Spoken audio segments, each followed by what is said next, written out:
really true? Really? So an Aussie V8 supercar is harder to drive than an F1 car? Wow. Or an Indy car, or, you know, any of the other like really, really highly technical racing cars? I mean, it might be, but I mean, like, have you guys seen the steering wheel for an F1 car? There are literally at least 50 buttons on there. It's insane. Like, you know, imagine having to find one of those 50 buttons while you're doing 300 kilometers an hour.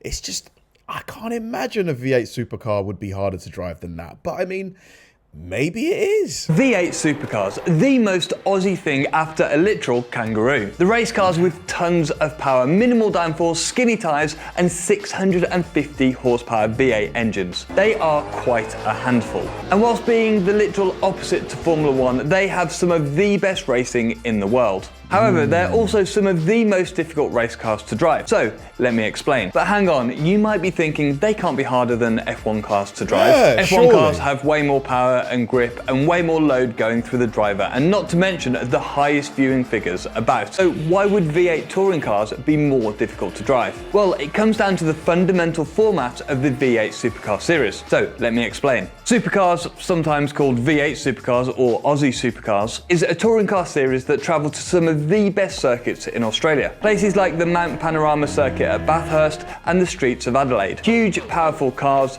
low grip circuits, drivers making ridiculous overtakes and smashing the cars over curbs. That's what V8 Supercars are all about. It does look like so much fun. Cannot wait to get to a race. Really want to do it this year in October. The cars have always been based on big saloons, like the Ford Falcon and the Holden Commodore. And although they look like road cars, they are purpose-built touring cars. And just looking at them, you might be starting to piece together why they are such a handful. They have loads of power and pretty skinny slick tyres. Then add in the fact that they have almost no downforce. But to understand why this makes cars a handful, we need to think about direction and... Why can't they increase the downforce to make cornering easier then? Like, is there something stopping them from doing that, or is it against the rules? Torque. Under acceleration, if the friction isn't enough to equal the torque, then you get wheel spin. And so we've just answered one of the questions in the classical mechanics course from today's sponsor. Brilliant. Take advantage of that. The roots of the V8 supercar come from the 90s, where Ford and Holden began making touring cars to race in the Australian Touring Car Championship, along with loads of other cars in other classes. But this Class A group of cars, the V8s, would be the fastest. They raced alongside Skyline GTRs, BMW M3. Oh, that BMW is gorgeous, man. Especially with these alloys, these gold and silver alloys, or gold and chrome. Oh. And even Ford Sierra Cosworths. But if you know anything about Aussie supercars, you will know there has mostly only been two cars competing against each other. So the Aussies went off alone and formed the greatest touring car rivalry, Ford versus Holden. Later, the V8 Supercar series was formed with only the Falcon and the Commodore, along with a rulebook to keep them as similar in performance as possible. And the racing was amazing, forming the culture of hardcore fans that follow the sport. The formula has changed somewhat over the years, but has been essentially this. Big V8 saloon cars producing more than 600 horsepower and sounding amazing. Skinny slick tyres, no traction control, no ABS, and not very much downforce. And the downforce has been a hot topic over the years, with wings getting bigger as the teams chase more and more grip. But with the rule makers removing the downforce again to improve the racing. Just like F1, downforce is good for performance, but can lead to single file racing. So supercars have all but removed it in the newest regulations, in order to lengthen the braking zones and still allow some of the bold overtaking moves that supercars are known for. Remember the Ford and Holden thing that I mentioned? Well, in 2013, the championship made a bold call to open up the series to other manufacturers. Why does a lot of downforce result in single file racing? Why is that? Like, I can't see how, if the track is wide enough, overtaking will still happen, as we've seen in Formula 1. Allowing Nissan, Volvo and Mercedes to enter the series. Since then, the rising costs of entering the series have put them off. As often happens, the development race was relentless, with teams spending more and more to go faster. So this year will be the start of Gen 3, with a whole new philosophy. The cars are going to be big, muscular, with less downforce, and the drivers are going to have to do a lot more. So this year's supercars are semi-spec, meaning that there are a load of parts that are shared, and the chassis are actually the same between the Chevy and the Ford.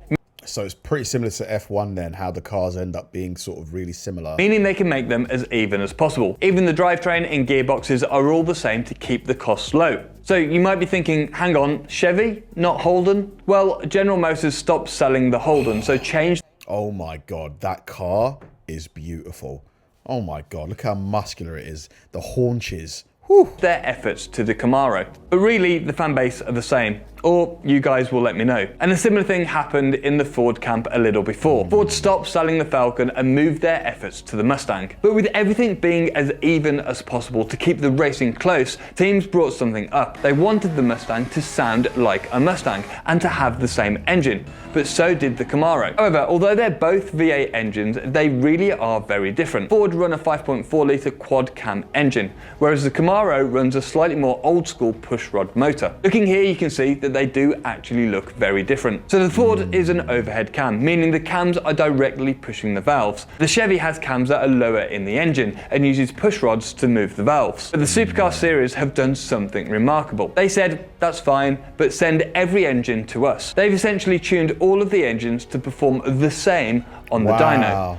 So they want it as fair, as equal as possible.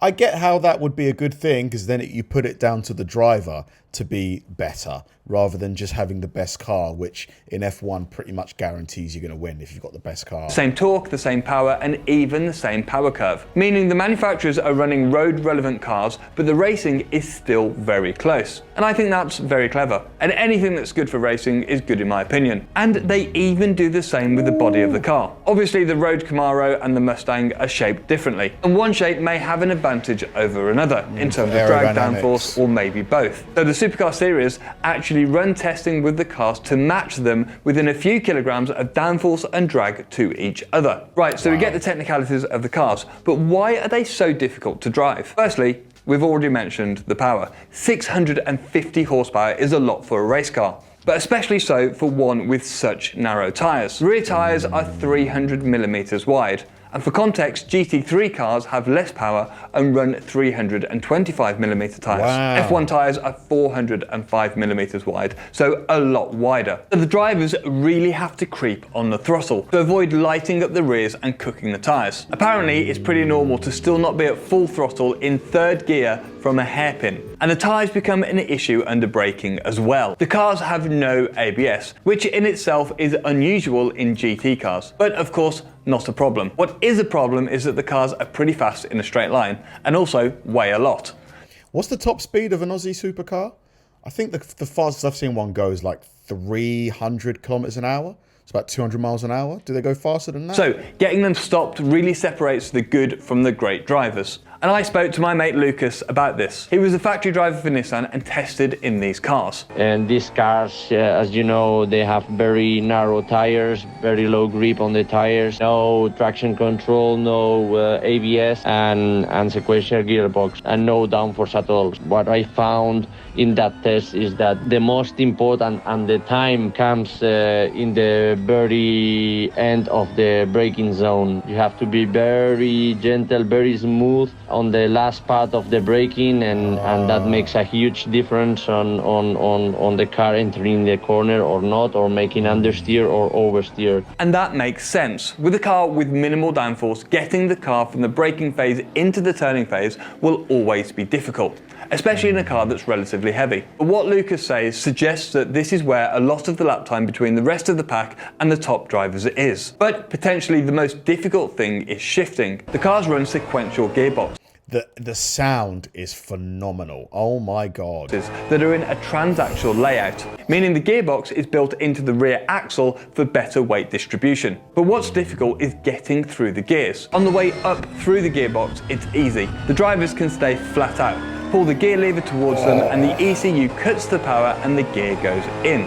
It's called a flat shift. But on the way down the gears, the drivers are heel and toeing. And we do this in manual cars where you're braking with your right foot, you're clutching with your left. But as you slot the gear in, you blip the throttle with your braking foot, meaning you match the engine speed with the wheel speed and avoid locking the driven wheels. It's a challenge in any car, but of course you do get used to it. However, with the braking being so difficult in these cars, this downshift technique must make things a little bit harder. Then take all of that and put 24 cars on the super narrow streets of Adelaide, all surface paradise with massive curbs and tight corners. The drivers send some proper dive bombs and really get their elbows out. That's why supercars are difficult to drive, but super underrated as a racing series. You should Fair points. He makes some fair points. I really love that the organizers have made it as fair as possible. Like, that really, really just pushes, you know, the driver to the forefront as opposed to the car. I mean, don't get me wrong. There is something fun about, you know, teams building the best car, you know, being able to put whatever money they want to into their cars and then seeing which cars are the best. But, you know, it takes away from it a little bit because you can have a driver who's clearly not the best driver on the track, clearly not winning the championship. You know, we've seen that in F1, you know, where I think it was Nico Rosberg, where he won, you know, like he's pretty much gifted an F1 title, in my opinion. But that's a different thing. Whereas this is clearly going to be, or correct me if I'm wrong, the best driver that season will win the championship, right? Thanks for watching, guys. If you enjoyed the video, please like and subscribe. And if you did, check out this video right here. See you there.